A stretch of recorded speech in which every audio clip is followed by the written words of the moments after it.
ГСП онлайн. Городские новости сейчас. Суббота, 10:05. На площадке возле спортивной школы проходит турнир «Волейбол на снегу». На улице минус 22 градуса, но это только подстегивает спортивный дух спортсменов. Соревнуются волейболисты разных уровней. Здесь и чемпионы республики, и начинающие спортсмены 12 лет. Идею снежных турниров в Ухту из Великого Устюга привезла спортсменка Анна Болкина 4 года назад. С тех пор это стало ежегодной традицией. Волейболисты, они вообще, им лишь бы дай мяч в руки и поставь какое-то подобие сетки. Они в любое время года выйдут и будут играть.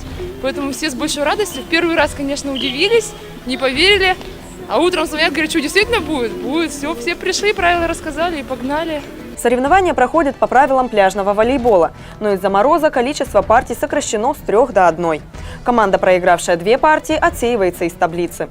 В мужском состязании участвуют более 30 человек, а в 12 часов начинается отдельный турнир среди женских команд. По завершении соревнования победители получат зимний кубок спортивной школы.